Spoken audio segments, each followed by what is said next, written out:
The drama over Jeffrey Epstein files is far from over. In an unexpected twist, the Department of Justice has renewed its request to unseal the infamous grand jury materials. These were the same documents that led to the late sex offender's federal indictment on sex trafficking charges back in 2019. The latest development comes after President Donald Trump signed the Epstein Files Transparency Act last week, a law that forces the release of all unclassified records, communications, and investigative materials tied to Epstein within 30 days. I do want to, here's what I want. We have nothing to do with Epstein, the Democrats do. All of his friends were Democrats. You look at this Reid Hoffman, you look at Larry Summers, Bill Clinton, they went to his island all the time, and many others, they're all Democrats.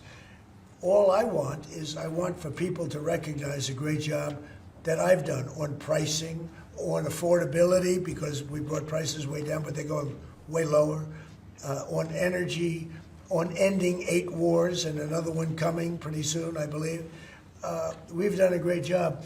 And I hate to see that deflect from the great job we've done. So I'm all for it. You know, we've already given 50,000 pages. You do know that.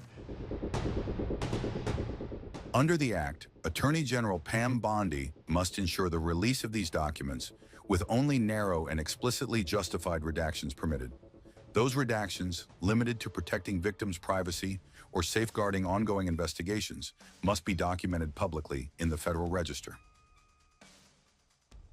The request to release documents submitted by Attorney J. Clayton of the Southern District of New York stresses that Congress made its intent clear when approving the law.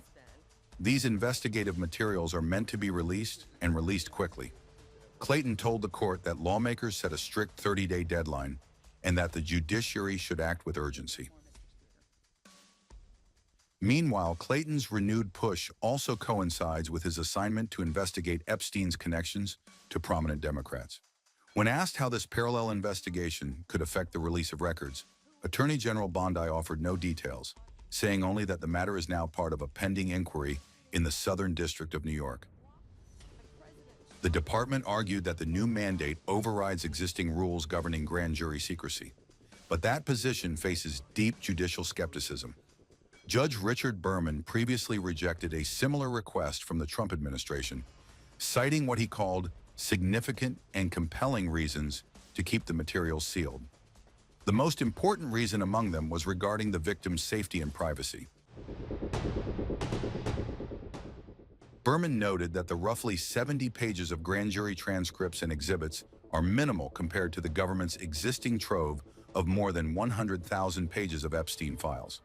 In his earlier ruling, he questioned why the government emphasized the grand jury materials at all, calling the effort a potential diversion from releasing the far larger body of documents already under its control. According to Berman, the grand jury materials consist mostly of testimony from a single FBI agent who had no direct knowledge of Epstein's conduct. The testimony is described as largely hearsay. Manhattan Federal Court Judge Paul Engelmayer issued a similar denial in the Ghislaine Maxwell case, writing that the government's request implied the existence of a hidden cache of explosive information, when in reality, they definitely are not that.